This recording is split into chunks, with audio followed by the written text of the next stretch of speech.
Welcome to this micro lesson. Today is all about the responsibilities of student threat assessment. Let's dive in, as we have a lot to cover as we work to increase our understanding about the law, policies and procedures of student threat assessment. In 2018, the Washington legislature was determined to reduce school violence. They were not sure what the next best step should be, so they formed and funded a work group to study the matter. This team, made up of a cross-section of professionals, were directed to study school violence and bring back recommendations as to measures that could be taken to strengthen prevention, intervention and response to tragedies happening in schools. This team went right to work. In a matter of months, by December of that same year, they identified 25 safety measures for our state leaders to consider adopting. Some specific areas for improvement identified by the team included an increase of mental health services as students lacked adequate access for their needs. The team believed that more in-school services should be made available. In conjunction, suicide prevention and education should be expanded. There was an identified opportunity to conduct public education and outreach to include the safe storage of firearms. Another recommendation was for schools to have more robust data collection systems so that critical areas of need could be more easily identified and addressed. The team saw that in other parts of the country, schools were having success in prevention by offering reporting systems where people could make anonymous reports about threats and concerning behavior. This group of experts recognized the promising practices in prevention that student behavioral threat assessment offered. They suggested that schools could increase safety if they adopted a model that included a multidisciplinary approach and included multi-tiers of support.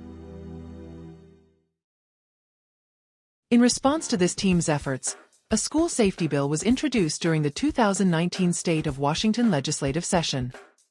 The bill traveled through committee discussions and votes before successfully making its way through both the House of Representatives and Senate.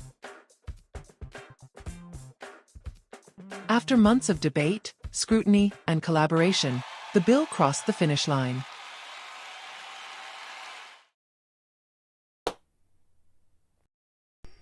And became state law. What began as a few thoughtful recommendations from a dedicated workgroup transformed into legal mandates. This reflects the power of collaboration and urgency of action. This law introduced a range of powerful measures aimed to transform school safety. It not only strengthened and refreshed existing practices, but it also added innovative initiatives along with the vital resources to support safer learning environments. The law was comprehensive to include things such as the creation of a Student Well-Being Advisory Committee, required all public schools to develop, plan and practice school safety measures, defined and required specific training for security staff, scaled the Behavioral Health Navigator program to each ESD across the state. Elected leaders understood that our schools needed more resources that were localized for each district. So the law included the creation of regional school safety centers within each ESD. And it established RCW 28A 320123, enacting student threat assessment as the final piece of the school safety puzzle. This statute is complex and has interconnected components. It is important to understand that this law outlines the minimum requirements surrounding student threat assessment. These elements are non-negotiable and must be adhered to by schools. Let's go through each element of the statute so that you have a clear understanding of what is required. At the foundation is the requirement for all K through 12 public schools to have a threat assessment program.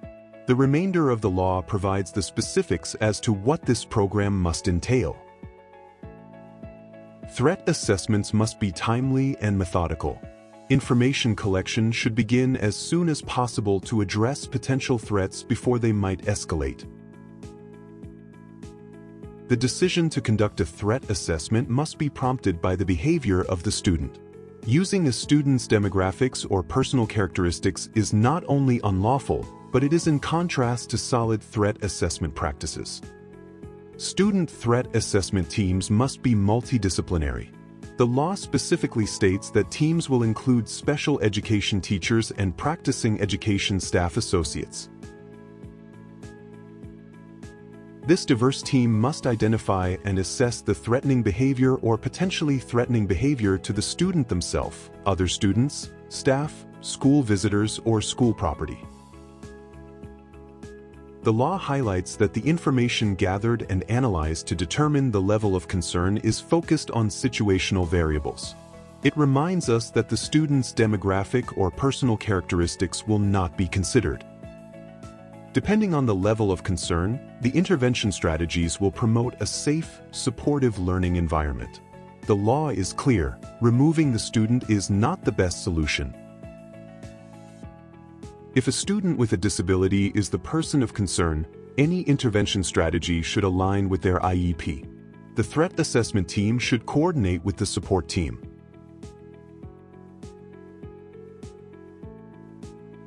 Each district must have guidelines on how each team will collect, review, and analyze data of team activities.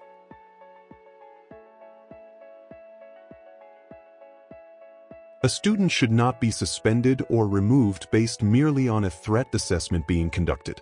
Remember, threat assessments are not disciplinary in nature. Each district must have a student threat assessment policy and procedure that complies with the law.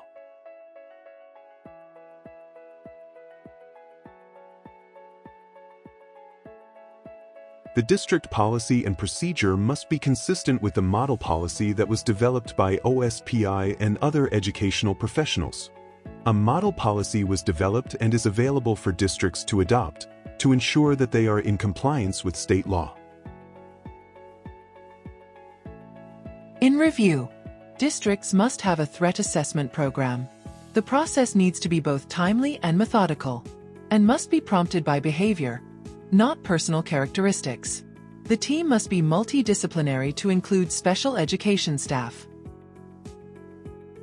School threat assessment teams must work to identify and assess behavior that may be threatening to the person of concern, others, or school property. They must ensure that the process does not consider personal demographics. Depending upon the level of concern, teams will develop intervention strategies to promote safety. Students may not be removed merely because of a threat assessment.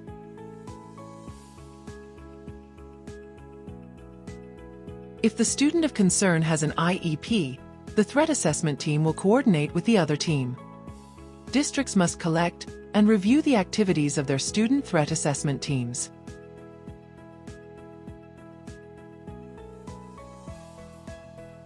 Districts must have a policy and procedure that guides their student threat assessment program. These must be consistent with the model policy offered by OSPI. The model policy, procedure, and other information can be found by visiting the OSPI website.